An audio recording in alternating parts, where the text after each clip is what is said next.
अमोलिक रत्न मानलं जातं. लाखोंनी आणि कोटीने हिऱ्याची किंमत केली जाते.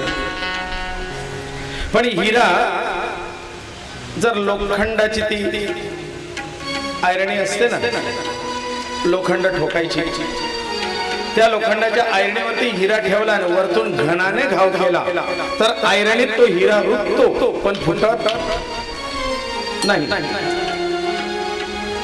वरतून घनाने घाव केल्यानंतर त्या लोखंडाच्या आयरणीत हिरा रुततो खरा, पण फुटत नाही. त्या हिऱ्याला कापण्याकरता किंवा त्याच्यावरचं पैलू पाडण्याकरता हिरकणी नावाचं एक उपकरण ते वापरलं जातं. तरच ते हिऱ्याला पैलू पाडता येतात. पण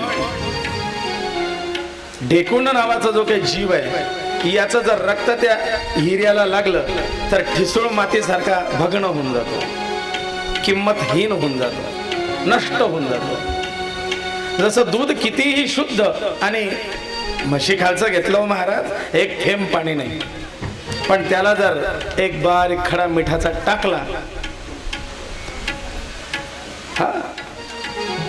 सुमधुर पय पहा तक्रा संगे विनाशी, मोती मातीत नासे. तसा मोती मातीत पडून राहिला तर भ्रष्ट होतो.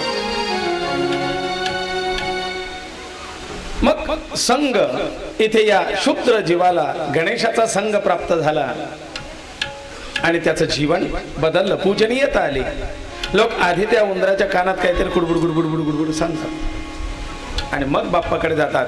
असं म्हणतात की उंदीर मामा सांगतील तर गणपती बाप्पा लवकर ऐकतील. संग असावा, सोबत चांगली असावी. आणि ह्याच गोष्टीमुळे कधीतरी कुठेतरी काही वर्षांपूर्वी आमच्या लहान रुद्रसारखा असताना पाठशाळेतून नवीन आल्यानंतर काही कार्यक्रमाला इगतपुरीला गेलो होतो. त्यावेळेला चांडक परिवाराची आणि माझी जी काही भेट झाली त्याच्यातून एक स्नेहाचं प्रेमाचं नातं तयार झालं. तर ते चांडक परिवार आणि माझे शिष्य आणखीन राजू शेठ चांडक, ज्यांच्याकडे मागे अधिक मासामध्ये भागवत कथा त्यांनी केली, त्यावेळेला गुरुदीक्षा घेतली होती. मी गुरुपौर्णिमेच्या दिवशी त्यांचा स्टेटस फोटो पण टाकलेला होता त्यांच्या शुभेच्छांचा. ती मंडळी ते कथा चालू आहे म्हणून आज भेट द्यायला मुद्दाम आले. दोघं भाभी आले, चांडक परिवार, दोघेही चांडक परिवारातून आहेत. एक श्यामशेठ चांडक आणि एक राजू शेठ चांडक, पण प्रेमापोटी आले. मी चाळीसगावला, ते इगतपुरीला. पण कुठेतरी अशा भेटीगाठी होतात, एक मन मेलन होतं, विचार जुळतात, एक श्रद्धेचं स्थान तयार होतं. दोघं भाभी पण आले आहेत, पण तुमच्यामध्ये तिकडे मागे बसलेले आहेत. त्या आपलं मोठेपणा दाखवायला आल्या नाही. मी मागेच, बरं आहे. असं नाही की आम्ही लांबून आलो मग आमचं हे मागे मागे बसलेलं आहे. ही मंडळी आली, हे खाली बसलेले आहेत.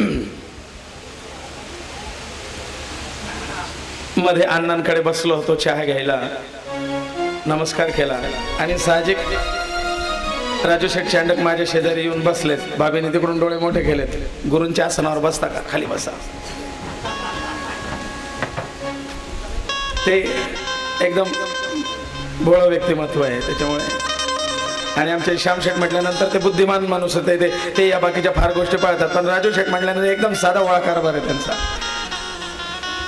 भाभीने सांगितलं, अहो असं काय करता, त्यांच्या आसनावर बसताय का? राजू शेठ म्हणले, नाही माझ्या लक्षात नाही आलं. आपलं आपलं नेहमीप्रमाणे, नाही खाली बसा. एक आदराचं स्थान, एक प्रेमाचं स्थान. ते इगतपुरीहून या ठिकाणी भेट घ्यायला एक दिवस का असेना गुरुजी भेटायला येतो. वास्तविक त्या लोकांची आणि माझी कुठल्याच याच्यावरती बरोबरी होणार नाही. आता अण्णांचं माझं का घेत नाही. मी सर्वसामान्य घरातून, ते आपले धनिक, ते कुबेर पुत्र आहे, ते लक्ष्मी पुत्र आहेत, हे तिघं चौघं. पण कुठेतरी काहीतरी मन हे होतं. मला सकाळीच आणखीन फोन आला. मी काल जी विदर्भाची कथा सांगितली ते आमचे विदर्भ पुत्र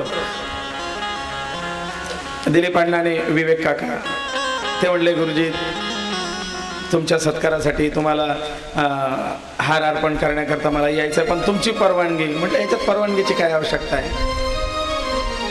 तुम्ही मला नेहमी आदरणीय आहात, तुम्ही मला पूजनीय आहात, पितृस्थानी आहात. वेळोवेळ तुमचं मार्गदर्शन मला प्राप्त होत राहिलेलं आहे. नाही म्हणले व्यासपीठावरती तुमचा अधिकार असतो, तुमचा सन्मान आहे. मी जरी वयाने मोठा असलो तर आज व्यासपीठ मोठं आहे, पण नाही काकाश्री, मी सदैव तुमच्या समोर लहानच आहे. तुम्ही आज्ञा करावी. हा, आता या मंडळींनी हे माझ्यापेक्षा बाकीच्या सगळ्या याच्यात मोठे आहेत, पण एक शिष्यत्व आहे, त्याच्यामुळे गुरुचा अधिकार मोठा. मी तिथे हक्काने आता हे करेन. ही मंडळी प्रेमाचीच तर मंडळी आहे. तर अण्णांचंही काय, अण्णा म्हणतात गुरुजी मला आपल्या कथा सुरू झाल्यापर्यंत पासून इतक्या लोकांनी आणि इतक्या महाराजांनी मला सांगण्याचा प्रयत्न केला की अहो आपले कलाकार असे, आपली कथा अशी, आपल्याला एकदा संधी देऊन पहा. पण अण्णांचा एकच शब्द, गुरुजी माझे गुरु आहेत आणि मी आहे तोपर्यंत माझ्या गुरूंचं स्थान तिथून जाणार नाही. मी आहे तोपर्यंत माझे गुरुजीच आहेत. ते काय करतील हे सगळ्या श्रोत्यांना माहिती. श्रोते पावती देतात माझ्या गुरुजींची. त्याच्यामुळे मला तुम्ही किती मोठे महाराज असाल मला ते नाही. म्हणजे मिश्राजींच्या कथेचं स्पॉन्सरशिप अण्णांना आले होते, पण अण्णांनी सांगितलं नाही, मिश्राजींच्या स्थानावरती, माझे गुरुजी माझ्या गुरूंच्या स्थानावरती, त्यांची कथा. मी आहे तोपर्यंत ते आहेत, माझ्यानंतर भले काही हो. हे एक आदराचं स्थान. वास्तविक कुठेच त्यांची मी बरोबरी करू शकणार नाही. त्याचा एका जिसको जीवन में मिला सत्संग है उसको हर घड़ी आनंद है, उसको हर घड़ी आनंद है.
जमलेच कसे. आमचे गणेश दादा आहेत संगीत, ते आता चाळीसगाव सोडून संगीत मामा झेरॉक्स नाव सगळं चाळीसगाव तालुका प्रसिद्ध आहे. ते आता पुण्याला राहतात, पण खास कथेकरता 8 दिवस ते इकडे आलेले आहेत. आतापर्यंत आणि मागच्या वर्षी देवी भागवत कथेला मला रोज इथे आणायचं आणि सोडून द्यायची जबाबदारी सारथीची भूमिका त्यांनीच केलेली होती. ड्रायव्हर आज एवढा मोठा मनुष्य, हे सगळे लक्ष्मीपुत्र आहेत. पण हा फक्त स्नेहभाव, हा फक्त प्रेमभाव. भले त्यांनी आता पार्टी बदलून टाकली आहे गणेश दादांनी, ते आता माझ्या बायकोला मुलगी मानतात, त्याच्यामुळे आपल्याला त्यांचं 36 साकडा आहे, काय अडचण नाही.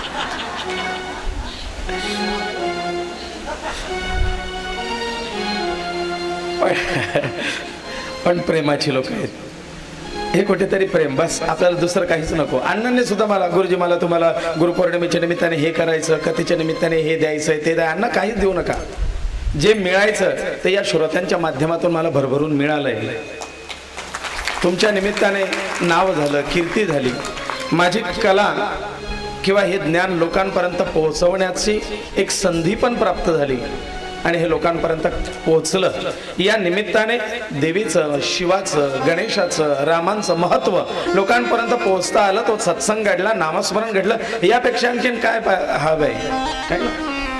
हे राम नाम के हिरे मोती मैं बिखराऊ गली गली. बस हे जे हिरे मोती मानक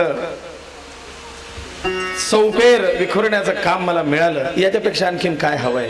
एवढंच, बस इतना ही देना स्वामी, जे आम्ही कुटुंब समाय, मैं भी भूखा न रहूं और अतिथि भी भूखा न जाए. व्यवस्था अशी करून घेतो. ते कपिल भाऊ बसलेत, ते तर सांगता गुरुजी माझी अशी इच्छा आहे ना, माझे थोडेसे व्यवहार हे झालेत की तुम्ही ही छोटीशी जागा मिळाली ना, मला तुम्हाला कुठेतरी अशा डोंगर दऱ्याच्या ठिकाणी छान निसर्गरम्य आपल्याला जागा करायची, फक्त माझी आता थोडीशी लाईन लागू द्या. मागच्या भाद्रपद महिन्यात पितृपक्षाच्या वेळेला 2-3 वर्षापासून मी त्या जागेचे हप्ते भरतोय. पितृपक्षाच्या वेळेला थोडंसं आता आषाढ भाद्रपद आपलं ब्राह्मण माणूस म्हटलं की जड जातो, कारण आखाड महिना म्हणला की डिलिव्हरी करायला बी घाबरता बाया. ते म्हणतात आषाढ महिना मग डिलिव्हरी व्हावं का नाही, एवढा आषाढ महिन्याला घाबरतात. पूजा पाठ तर दूरच, मग ते जरा जड जातं. हप्ता भरायची हे झाली, थोडा उशिरा हप्ता भरला गेला. ही लोक बोलतील का बुवा, पिंटू दादा अमृतकर आणि पियुष दादा साळुंखे हे बोलतील गुरुजी हप्ता उशिरा मिळाला. म्हणून मी अण्णांना फोन केला, अण्णांना म्हटलं तुम्ही चला अण्णा माझ्यासोबत तेवढं ऑफिसला, तुमच्या हाताने एवढे पैसे भरून द्या. अण्णा आलेत, एका शब्दात ऑफिसला आलेत. नाना गुरुजींचे हे पैसे जमा करून घे. नानांनी पैसे घेतले, 50,000 रुपये जमा केलेले आहेत, लिहून घे म्हणे खात्यावर. वहीमध्ये लिहून घेतलं आणि म्हणले गुरुजी ह्या वर्षी माझ्या वडिलांचं देहावसान झालं. अण्णा हे 50,000 रुपये मला घ्यायचे नाहीत, माझ्या निमित्ताने माझ्या वडिलांच्या श्राद्धाप्रित्यर्थ हे 50,000 रुपये मी गुरुजींना परत देतोय. जशीचे तशी 50ची गड्डी घेतली आणि माझ्या हातात दिली त्यांनी. ना फोटो नाही, ना कोणाला नाव नाही, ना आतापर्यंत कोणाला सांगितलं नाही. या माध्यमातून मी तुमच्यापर्यंत सांगतोय, नाही तर त्या माणसाने कोणाला सांगितलं सुद्धा नाही. चटकन माझ्या डोळ्यात पाणी आलं. म्हटलं दादा इतकंही प्रेम नको माझ्यावर, मला आयतं खायची सवय लागेल, मला हप्ते भरू द्या, एवढं प्रेम करू नका. हा, ज्या दिवशी माझे प्रयत्न थकतील आणि मी हातबल होईल त्यावेळेला माझ्या मदतीला उभे राहा. अण्णाने सांगितलं दादा तू देतोय ना, हे पैसे जमा कर, गुरुजींच्या नावाने 1 लाख लिहून घेतले. 2-3 महिने भरायचं काम मिटून गेलं. ते म्हटलं गुरुजी 2-3 महिने नाही भरले ते चालेल. म्हटलं फक्त एवढं सांभाळून घेत जा, मला तुमच्याकडून दुसरं काही नको, फक्त 2 महिने 2 महिने इकडे तिकडे झालं तर सांभाळून घेत जा. ही प्रेम करणारी मंडळी. संघ आपला कसा असावा, आपण कुठेतरी त्या पदापर्यंत पोहोचावं. नाहीतर बस तंबाखू खाणाऱ्याच्या संबंधित राहिलं की तू घेन माझी बिमळ, त्याच्याशिवाय दुसरं काहीच नाही. संगती करावी सदा सज्जनाची, सदा सज्जनाची संगती करावी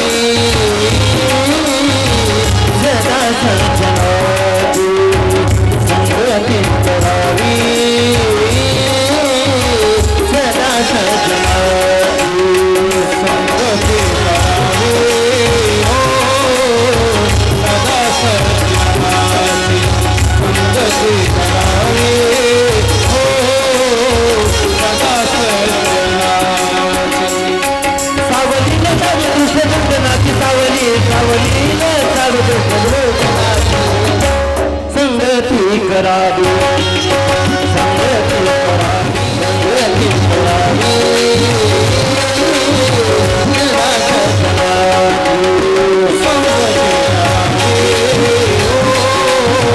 सदा सज्जनाची संगती करावी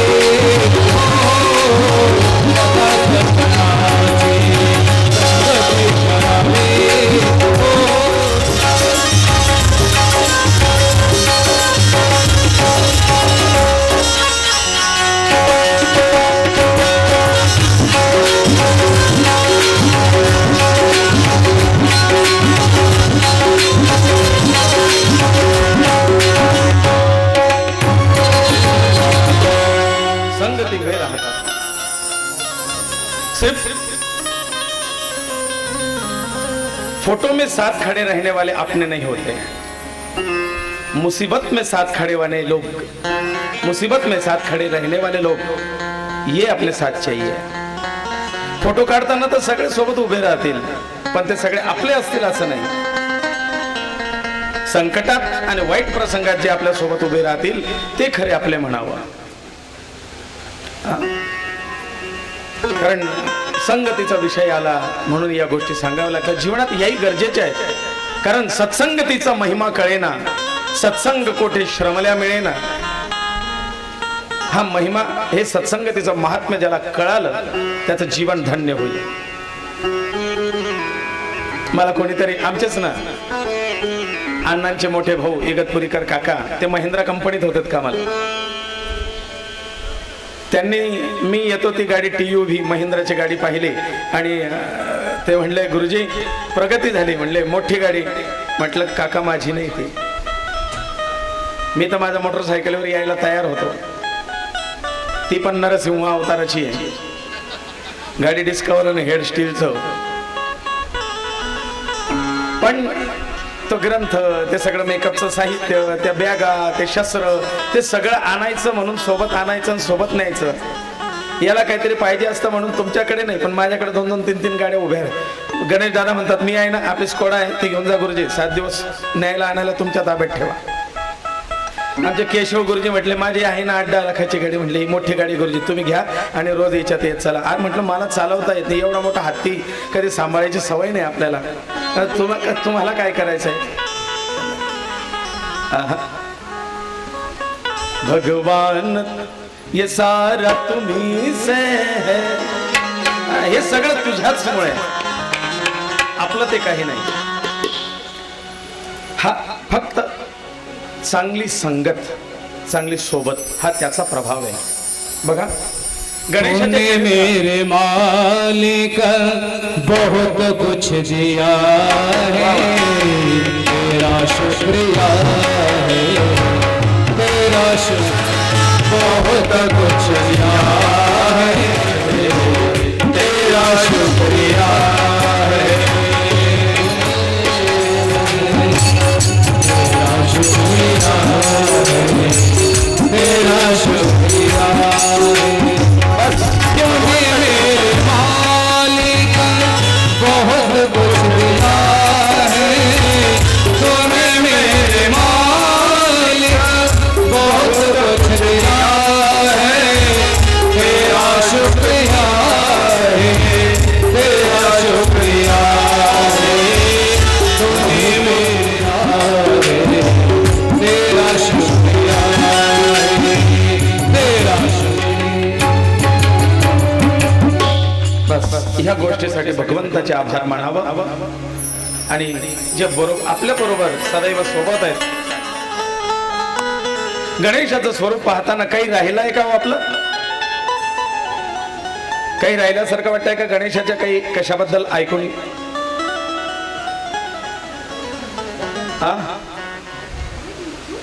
आपण दुर्वा अजून ऐकल्या नाहीत।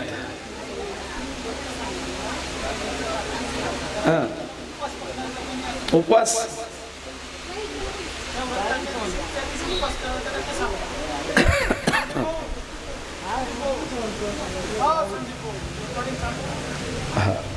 करायचं आहे का? हो, जी ऐश्वर्य प्राप्तीसाठी आणि लक्ष्मीच्या कृपेकरता काल जो पौर्णिमेचा उपाय दिला होता की पौर्णिमेच्या दिवशी उपवास करावा आणि असंही सौभाग्यवती स्त्रीने आपल्या घरात मांगल्य लक्ष्मी स्थिर राहावे आणि अखंड सौभाग्य राहावं याच्याकरता पौर्णिमेचा उपवास करावा. आणि पौर्णिमेचा उपवास करून रात्री 12 वाजता चंद्राचं पूजन करून चंद्रदेवाला अर्घ्य प्रदान करून दूध साखरेचा नैवेद्य दाखवावा आणि नामजप करावा. नंतर उपवास दुसऱ्या दिवशी सकाळी सोडला तरी चालेल. तेव्हा तीर्थ घ्यायचं आहे, फक्त त्या चंद्राला दाखवलेल्या दूध साखरेच्या नैवेद्याचा तीर्थ घ्यायचा आहे. दुसऱ्या दिवशी सकाळी उपवास सोडायचा आहे. हा पौर्णिमेचा उपवास चंद्राचं पूजन आणि लक्ष्मीचा आवाहन हा लक्ष्मी प्राप्तीसाठी दिलेला गणेश पुराणातला एक उपाय आहे. उपवास करणं आवश्यक आहे. कोणी विचारलं होतं उपवास करायचा का? आता ऐकूया दुर्वांबद्दल. गणेशाला दुर्वा प्रिय का? कारण दुर्वांशिवाय गणपती बाप्पाची पूजा नाही. विष्णवादि सर्व देवानां दुर्वे त्वं प्रीतिदा सदा वंशवृद्धि करी नित्यं गणेशाय अर्पयाम्यहम्. संतती प्राप्ती करता विशेष गणेशाला दुर्वार्पण हा एक उपाय सांगितला होता. मग विष्णुवादी सर्व देवांना, विष्णुवादी सर्व देवांना दुर्वा चालतात. दुर्वा अर्पण कराव्यात गणेशाला का? कारण दुर्वा ह्या वंशवृद्धीचा प्रतीक आहे. वंशवृद्धी करी नित्यम, वंशवृद्धीचं प्रतीक आहे. जशी दुर्वा थोडीशी लावली की हळूहळू दुर्वांचं बेट पसरत जातं, त्याप्रमाणे माझा वंश विस्तार होत राहावा याकरता दुर्वा गणेशाला अर्पण करायचे असतात. दुसरी गोष्ट, हे दुर्वे अमृत संपन्ने शतमूले शतांकुरे शतम हरति पापानी शतम आयुष्यवर्धिनी. आयुर्वेदामध्ये आयुष्यवर्धक उष्णता रोधक अशी दुर्वा सांगितलेली आहे. उष्णतेचे त्रास होत असतील, शरीरामध्ये उष्णता अतिरिक्त भडकली असेल तर दुर्वा बारीक करून त्याचा रस काढावा आणि तो प्यावा. शरीरातली अतिरिक्त उष्णता कमी होते. सतत चढउतार होत असणारा ताप कमी होतो. नेत्र ज्योती, ज्याचे डोळ्यांची ज्योती डीम झाली असेल, म्हणजे असं वाटतंय की माझी नेत्र ज्योती कमी झाली आहे, त्या व्यक्तीने पायात चप्पल न घालता दुर्वेच्या रानात म्हणजे दुर्वांवरती सतत अर्धा तास 1 तास चाललं रोज तर त्याच्या नेत्र ज्योती या वाढतात. मोतीबिंदू सारखा त्रास हा कमी होतो आणि नेत्र ज्योती वाढायला मदत होते. डोळ्यांचे विकार त्याच्याने कमी होतात आणि नेत्र ज्योती वाढते दुर्वेवरती फक्त चालल्याने. अमृत संपन्न ही अमृत वनस्पती आहे. दुर्वा ही अमृत वनस्पती आहे. गर्भवती स्त्रीच्या गर्भाच्या ठाई गर्भाशयामध्ये अतिरिक्त उष्णता असल्यामुळे गर्भ राहत नाही.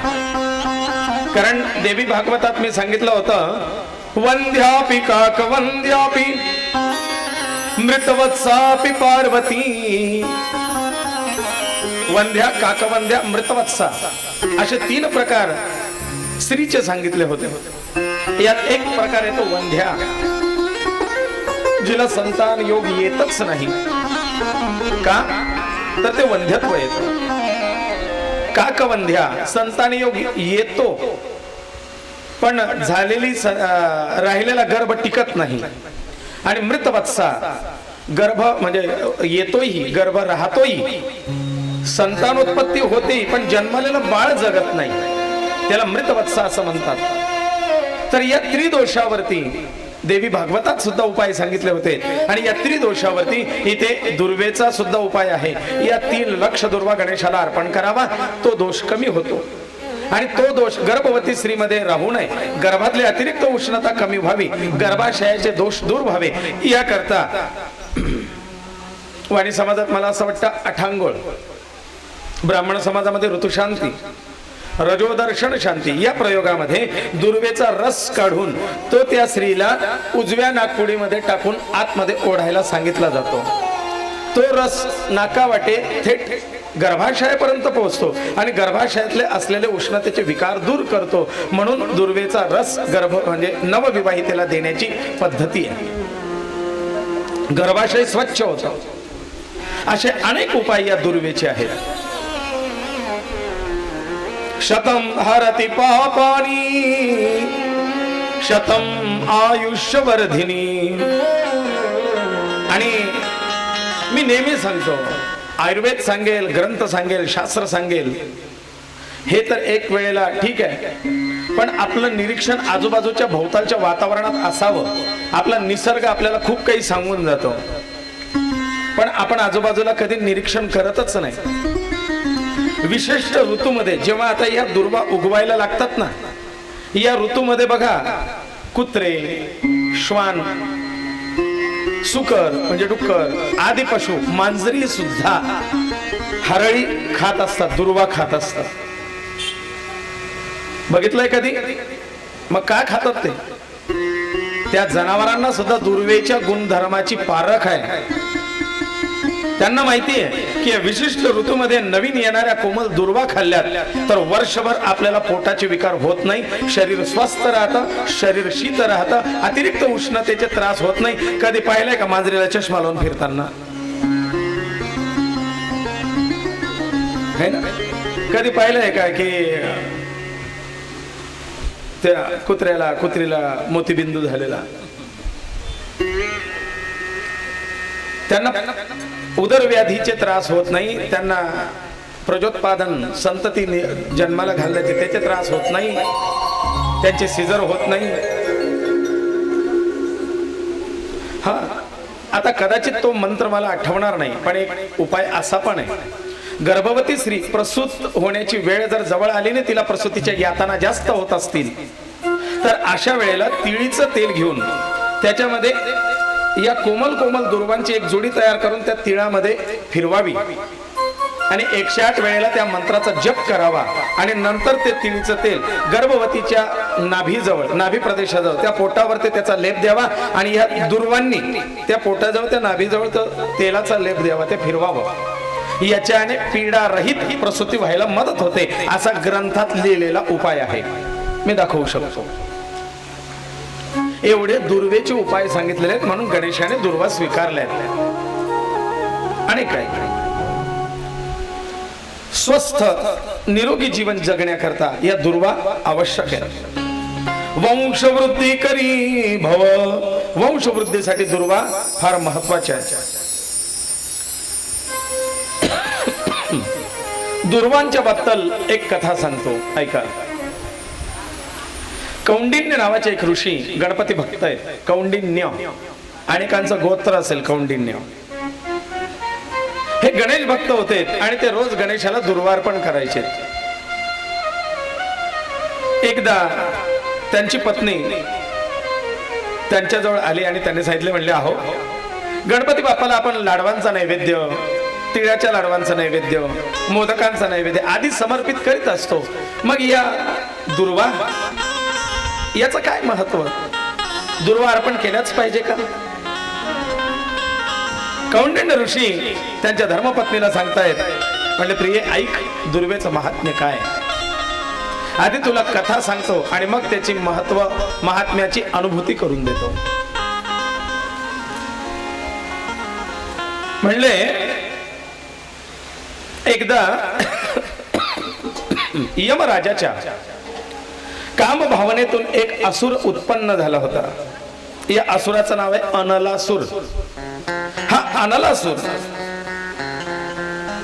यमराजापासून जन्माला आलेला होता, त्यामुळे उग्र स्वभावाचा होता. हा सर्वत्र सर्वकडे काही जाळत फिरला, दाहकता.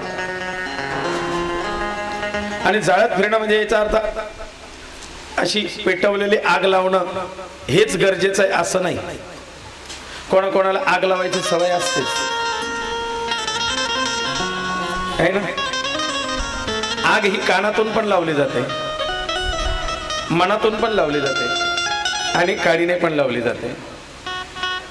आणि आपण म्हणतो ना, याला पाहिलं की माझे तळपायाची आग मस्तकात जाते, म्हणजे आग लागलीच ना. हे आगीचे प्रकार आहेत. इथे कुठल्याही फायर ब्रिगेड उपयोगाचं नाही. मग असा हा अनलासूर सर्वत्र जाळत फिरला होता. देव त्राही त्राही झालेत, कंटाळलेत. देवांनी अनेक उपाय करून याला शमवण्याचा, थांबवण्याचा प्रयत्न केला, परंतु उपाय काही चालेना.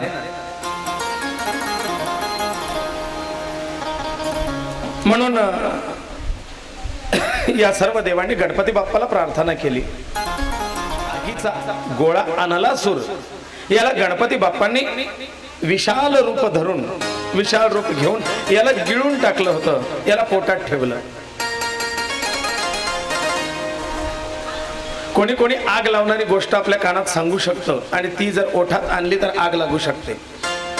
म्हणून कोणती गोष्ट ओठात आणायची आणि कोणती गोष्ट पोटात ठेवायची हे आपल्याला कळालं पाहिजे. गणपती बाप्पाने ही आग लावणारी अनलासूर रूपी गोष्ट आपल्या पोटात ठेवली, ओठात नाही आणली. आणि ती पोटात ठेवल्यामुळे काय होतं की पोटात गणपती बाप्पाला आग, दाहकता वाढू लागली, जळजळ होऊ लागली, ऍसिडिटी वाढली. कारण अशा गोष्टी काही सहजासहजी पचत नाही. गणपती बाप्पांना असं वाटलं की पोटात आग होते, काय करावं. कोणीतरी सांगितलं, बाप्पा इनो घ्या ना.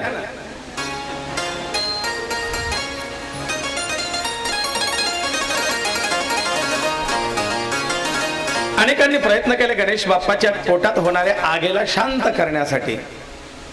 कोणी चंद्राचा उपाय केला, कोणी सर्पाचा उपाय केला. बघितलंय का तुम्ही गणपती बाप्पाच्या पोटाला साप बांधलेला आहे, नाग बांधलेला आहे ना. व्याल लंबोदरंच, व्याल म्हणजे सर्प, आणि तो त्याच्या त्या लंब उदरावरती, पोटावरती नाग बांधलेला आहे. का देवाला काही नाडा करदोडा काही सापडलं नाही. पण तो थंड सर्प हा थंड असतो. घेतलाय कधी हातात? अण्णा उद्या राजू ठोंबरेंना फोन करून द्या आणि एक मंडपात सोडूनच द्या म्हणा. थंडगार असतो नाग, स्पर्शाला म्हणजे सर्प कुठलाही असो, स्पर्शाला थंडगार असतो आणि त्याच्याने पोटाला गारवा वाटेल म्हणून गणपती बाप्पाने नाग पोटाला बांधलाय. पण बाह्य उपचाराने आंतरिक पीडा काही दूर होत नव्हती. हा बाहेर लावण्याचा मलम, झेंडूबाम, बाहेरून गार वाटलं हो, पण आतली. कोणीतरी चंद्र आणला, गणपती बाप्पाच्या डोक्यावर ठेवला. गणपती बाप्पा म्हणले, अरे मी आधीच शांत डोक्याचा आहे. कारण बुद्धिमान माणूस असा तडतड तडतड डोक्याचा नसतो, तो बुद्धीने काम करतो म्हणून शांत असतो. अथर्व शीर्ष नावाचं गणपती बाप्पाचं स्तोत्र आहे. अथर्व म्हणजे थंड, शांत, आणि शीर्ष म्हणजे डोकं. जे जास्त गरम डोक्याचे आहेत ना त्यांनी अथर्व शीर्षाचा पाठ करावा, किंवा त्यांच्यासाठी दुसऱ्यांनी अथर्व शीर्ष रोज 21 वेळेस वाचून त्यांना तीर्थ द्यावं. डोकं नॉर्मल टेम्परेचरला येतं. भालचंद्र, उपयोग नाही झाला. कोणीतरी चंदनाची उटी लावली, उपयोग नाही झाला. अनेक उपाय झालेत. कमळ दिलं, कमळ, कमळ सुद्धा शीतल असतं, उपयोग नाही झाला. कमळाची नाळ उघळून लावतात, थंड असते स्वभावाला, उपयोग नाही झाला. मग शेवटी काही ऋषी, जे 88,000 ऋषी नैमिषारण्यामध्ये बसले, या सगळ्या ऋषीमुनींना कळालं की गणपती बाप्पाच्या उदरात दाह होतोय. या सगळ्या ऋषींनी त्या वनामध्ये दुर्वा निवडल्यात आणि या दुर्वांच्या जुड्या तयार करून गणपती बाप्पांना समर्पित केल्यात आणि त्या दुर्वांमध्ये गणपती बाप्पाला काही काळ बसायला सांगितलं. जसे त्या दुर्वांचा लेप गणपती बाप्पाला झाला, त्याच्या सान्निध्यात गारवा. बघा तुम्ही लॉन्स मध्ये बसून दुर्वेच्या रानात जाऊन बसा, थंडावा येतो, गारवा वाटते. आणि आणखीन एक भूगर्भ जल चिकित्सा शास्त्राचा नियम सांगतो. भूगर्भ जल चिकित्सा शास्त्र अचूक निदान, खंड 2, भृगु ऋषी.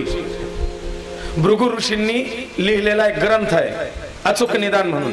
त्याच्यामध्ये असं सांगितलेलं आहे की ज्या जमिनीवरती दुर्वा जास्त येतात किंवा तिथे सतत हिरवळ हरळी आलेली असते, त्या जमिनीवर 100% पाणी असतं. तिथे न विचारता बोर करा, पाणी लागेल. जी जमीन उन्हामध्ये, उन्हाळ्याच्या वेळेस जी जमीन गारवा असं थंड वाटते किंवा थंड काळात म्हणजे हिवाळ्यामध्ये जी जमीन गरम गरम लागते त्या जमिनीवरती बोर किंवा विहीर करा, 100% पाणी लागतं. हे भृगु ऋषींनी, जे ऋषी ही गणेशाची कथा सांगतात, या ऋषींनी भूगर्भ जल चिकित्सा शास्त्राचे दिलेले काही नियम असे भरपूर आहेत, पण ते सांगणार नाही. विषयाला अनुरूप आले म्हणून सांगितलंय. दुर्वांचं महात्म्य सांगतोय. मग या दुर्वांमध्ये ज्या वेळेला बाप्पा राहिले त्यावेळेला त्यांना गारवा लागला. दुर्वांचा रस करून गणपती बाप्पाला प्यायला दिला, आतून गारवा मिळाला. आणि त्या दिवसापासून गणपती बाप्पाने सांगितलंय, हो मला ह्या दुर्वा प्रिय राहतील, या दुर्वांना मी आशीर्वाद देतो. ही अमर वनस्पती म्हणून राहील, कारण ही निसर्गात जिवंत राहिली पाहिजे. अनेकांचा दाह शांत हिने केला पाहिजे, म्हणून ही आयुर्वेदात अग्रतम असलेल्या वनस्पतींमध्ये एक दुर्वा. एकदा देवर्षी नारद महर्षी मिथिलेच्या जनक राजाकडे त्यांच्या दातृत्वाची परीक्षा घेऊन आलेले होते. आणि मग तिथून आल्यानंतर गणपती बाप्पाकडे आलेत आणि गणपती बाप्पाला सांगितलंय, बाप्पा मिथिलेचा जनक राजा हा दातृत्ववान आहे, याची परीक्षा घ्यायची आहे. गणपतीची बाप्पाकडनं जनक राजाची सुद्धा परीक्षा पाहिली गेलेली आहे. ती एक कथा गणेश पुराणामध्ये येते.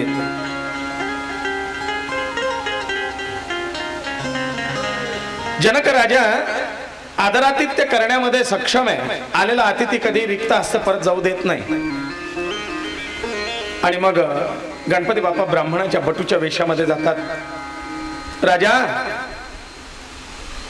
ब्राह्मणाला भोजन घाल. जनक राजा म्हणतो बसा. आणि जेवता जेवता जेवता जनक राजाचं संपूर्ण अन्न भंडार रिकाम करून टाकलं. जनक राजा हतबल झाला. महाराज कोण आपण? म्हणले, राजा तुझ्या अन्नदानाची महती ऐकून आलो होतो, पण अन्नदानाचा सुप्त अहंकार तुझ्या मनामध्ये होता, म्हणून तो मोडाय करता मी मुद्दाम आलोय. अन्नदान, अरे माझी तृप्ती याच्याने नाही. मग म्हणले, ये माझ्या मागून. मी श्रीमंताच्याच घरच्या अन्नाने नाही तर एका गरीबाच्या घरच्या अन्नाने सुद्धा तृप्त होऊ शकतो, फक्त भाव त्या तृप्तीचा पाहिजे. इथे तुझ्या दातृत्वात अहमभाव जागृत झालाय, त्यामुळे त्याच्याने मला तृप्ती नाही. ये. आणि मग त्या ब्राह्मण बटू वेशातले गणपती बाप्पा त्या नगरीमध्ये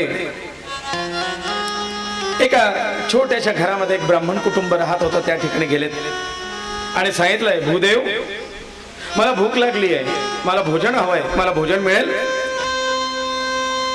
ब्राह्मणी घरातून बाहेर आली आणि तिने सांगितलं की देवा, भिक्षा थोडीशीच मिळाली होती, आताच भोजन आटोपले, पण नेमकं एक घासभर अन्न आम्ही रोज नित्य नैवेद्यात ठेवतो देवासमोर, तो नैवेद्याचा घासभर अन्नाचा एक घास आणि त्याच्यावरती गणेशाचा नैवेद्य आहे म्हणून दुर्वा जुडी ही त्याच्यावरती ठेवलेली होती, एवढंच फक्त शिल्लक आहे, तेवढं देऊ शकते, बाकी आता तर नाहीये, पण ते घ्या.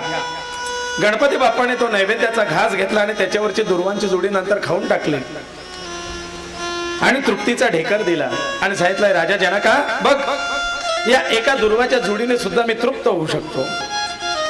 श्रद्धा जसे भगवान गोपाल कृष्णाला एक तुलसी पत्र तृप्त करताय है ना, श्रद्धेने द्रौपदीच्या अक्षय्य पात्रातलं दिलं होतं ना, तसं या ठिकाणी बाप्पा एका दुर्वांकुराने तृप्त झाले. इकडे कौंडिन्य ऋषी त्यांच्या पत्नीला सांगतात, म्हणले, ए ऐक, तुला दुर्वेची महती ऐकायची ना, ही दुर्वेची जुडी घे गणपती बाप्पाला वाहिलेली आणि जा स्वर्गात आणि सांग इंद्रदेवाला की या दुर्वेच्या भारोभार मला सोनं हवंय. गेल्या त्या इंद्रदेवांकडे आणि इंद्रदेवांना सांगितलं की या माझ्या पतींना यज्ञासाठी काही सामुग्री आणायची आहे, तर त्यांना द्रव्याची आवश्यकता आहे, या दुर्वेच्या बरोबरीने या भारोभार मला सोनं हवंय. इंद्रदेवाने करता करता करता आपली सगळी संपत्ती त्या तराजूत टाकली, परंतु त्या दुर्वेचा काही भार झाला नाही. कुबेर देव सुद्धा त्या ठिकाणी आले.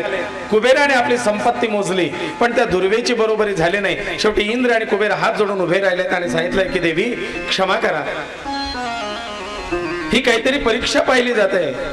त्यावेळेला कौंडिन्य ऋषी आलेत आणि त्यांनी सांगितलं की इंद्रदेवा, माझ्या पत्नीला दुर्वेचं महत्व समजावण्याकरता ही परीक्षा होती. म्हणले आता कळालं, इकडे इंद्राचं आणि कुबेराचं ऐश्वर एकीकडे आणि एक दुर्वा वाहिलेली एकीकडे. म्हणजे गणपती बाप्पाला सुवर्ण वाहिल्याचं फळ दुर्वा अर्पण केल्याने आहे. आपण नाही सोनं वाहू शकत आहे ना, तर दुर्वा अर्पण करा, सुवर्ण वाहिल्याचं पुण्य मिळेल. अशा प्रकारे या दुर्वेचं महात्म्य आपण ऐकून घेतलंय. आणखीन काही राहिलं का गणपती बाप्पाचं?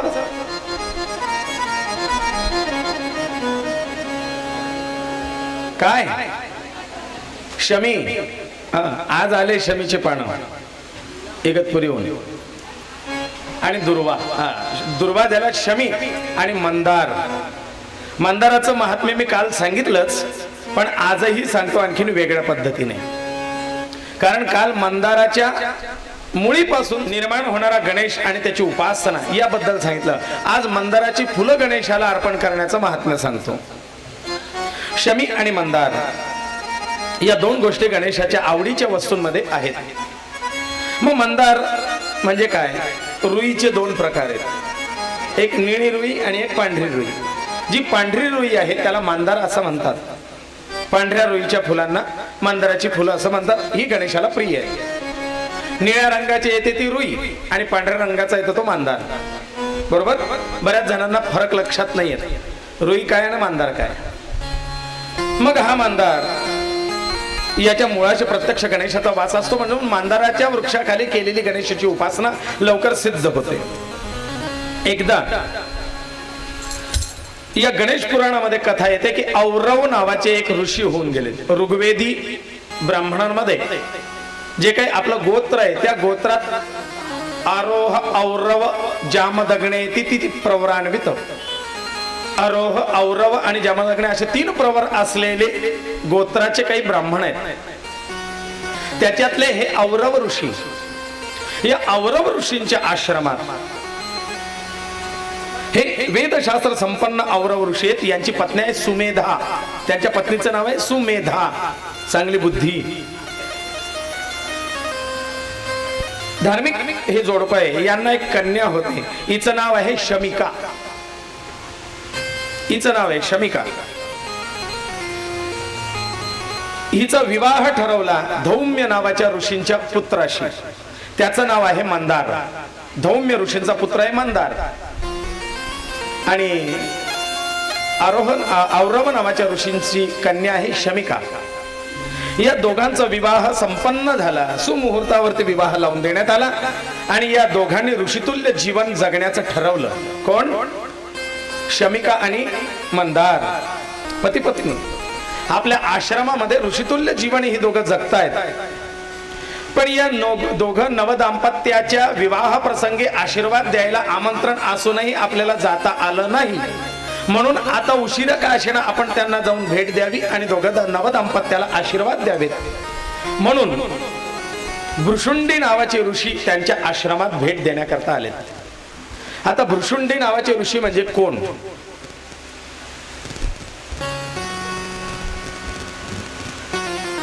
कदाचित भृशुंडी नावाच्या ऋषींची कथा थोडक्यात सांगतो. हे एक कोळी होते. कोळी समाजातून होते. यांना गणेश तत्वाची आवड लागली. आधी त्यांनी पापकृत्य केलं वगैरे वगैरे ती कथा. पण नारदांची भेट झाली, सत्संग मिळाला आणि त्यांना गणेश तत्वाची आवड लागली. नारदांनी मुद्गल ऋषींनी एक काठी रोवली, काठी कोरडी. ती काठी रोवली आणि त्याच्याजवळ यांना बसवलं आणि सांगितलं की इथे तपश्चर्या करत बैस. या ओम गंग गणपताय नमः या मंत्राचा जप करत राहा. ज्या दिवशी या काठीला पालवी फुटतील त्या दिवशी मी तुला भेट द्यायला येईल आणि तुझा उद्धार करेन. आणि यांनी गुरु आज्ञा प्रमाण मानून त्या ठिकाणी अखंड अविरत नामजप केला आणि त्या काठीला सुद्धा पालवी फुटली, त्याचा मोठा वृक्ष झाला. सहज यांनी ज्यांनी उपदेश दिला होता त्यांना स्मरण आलं, ते आलेत आणि त्यांनी पाहिलं तर यांच्या अंगावरती वारुळच चढलेलं होतं. ते वारुळ फोडल्यानंतर फक्त वारुळच नव्हतं तर त्यांच्या असं लक्षात आलं की गणपती सारखी यांच्या भ्रू म्हणजे भुवया, या भुवयांच्या मधून एक सोंड सुद्धा उगून आलेली होती. एवढे ते गणेशाचे एकरूप झाले होते की गणेशासारखं रूप त्यांना प्राप्त झालं होतं. दोघही भुवयांच्या मधून सोंड उगवले म्हणून यांना भ्रुशुंडी असं नाव मिळालं.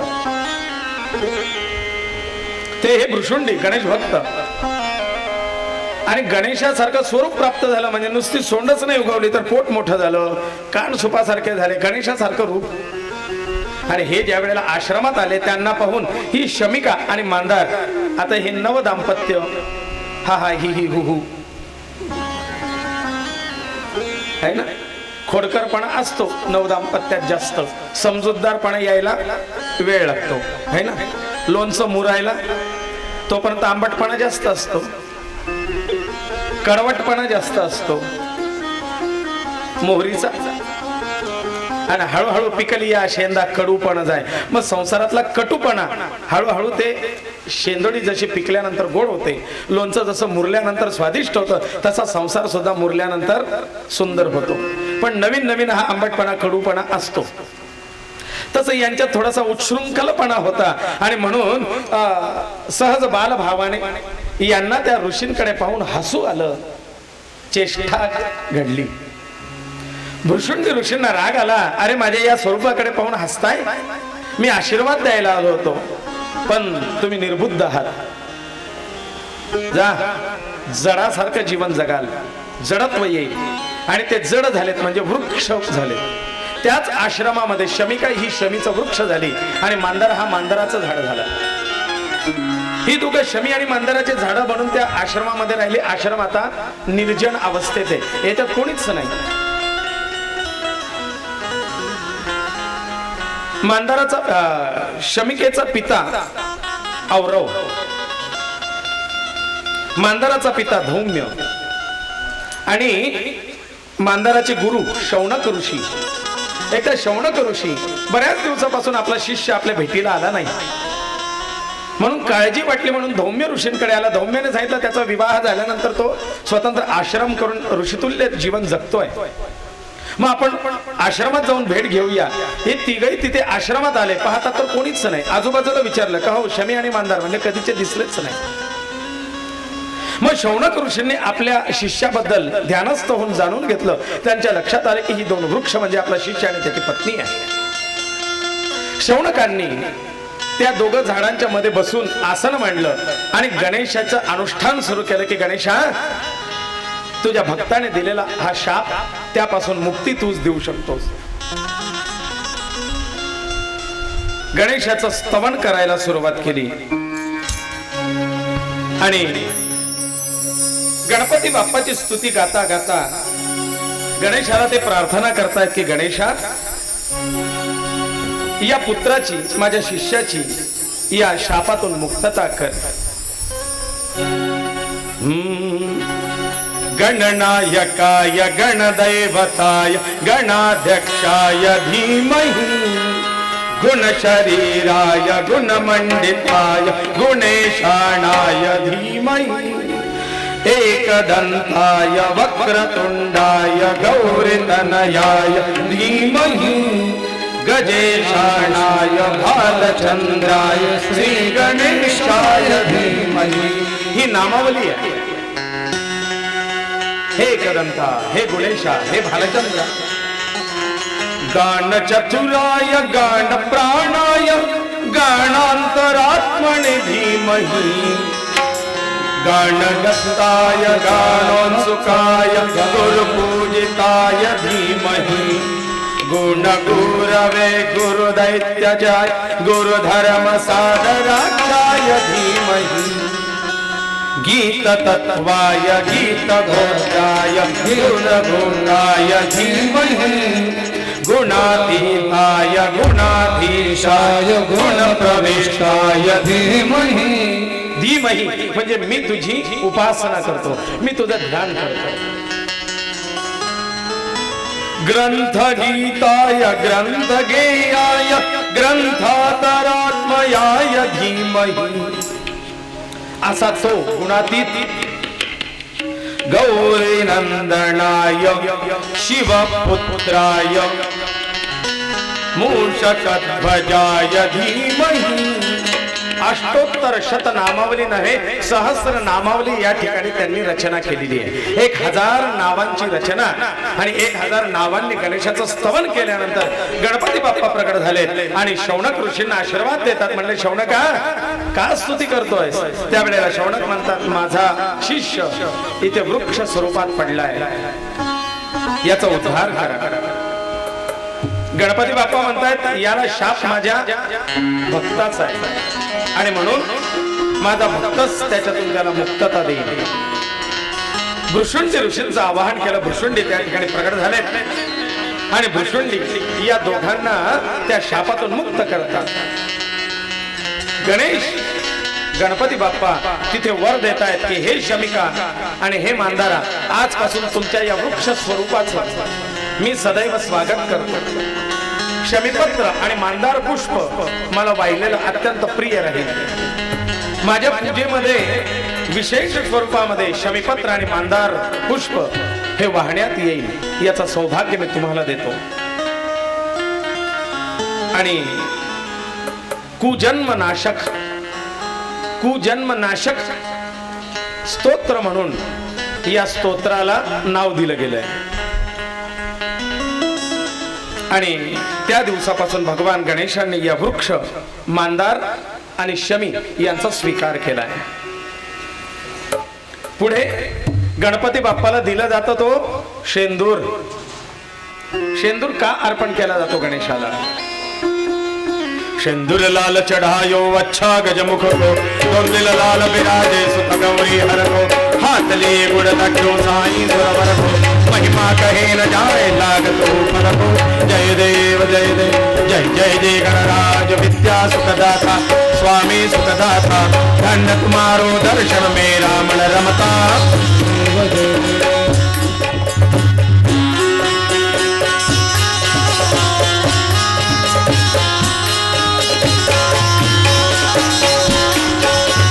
अष्टौ सिद्धि दासी संकट को बैरी, विघ्न विनाशन मंगल मूरत अधिकारी, कोटि सूरज प्रकाश ऐसी छवि तेरी, गंडस्थल मद मस्तक झूले शत बिहारी. जय जय जय गणराज विद्या सुखदाता स्वामी सुखदाता, धन्य तुम्हारो दर्शन मेरा मन रमता. जय देव जय देव.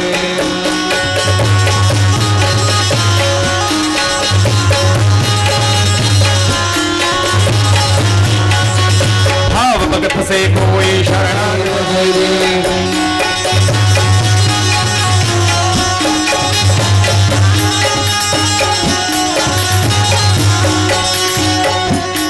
असा हा शेंदूर गणेशाला अत्यंत प्रिय आहे. आणि मी कालही सांगितलं की गणेश पूजन करताना थोडा शेंदूर आपल्या कपाळी लावावा, गणेशाची विशेष कृपा प्राप्त होते. गणेश भक्तांनी तरी अवश्य लावावा. ही कथा ब्रह्मदेव व्यासांना सांगतायत. म्हणले ऐक गणेशा, गणपती बाप्पाचं थोडं स्तुती गुणगान करूया आणि गणेशाच्या या शेंदुराच्या प्रिय गणेशाला सिंदूर प्रिय गणेश याची कथा बघूया. संकीर्तनम. हरि ओम नमो गजानना.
असताना भगवान महादेव ब्रह्मदेवांना अचानक जागृत करतात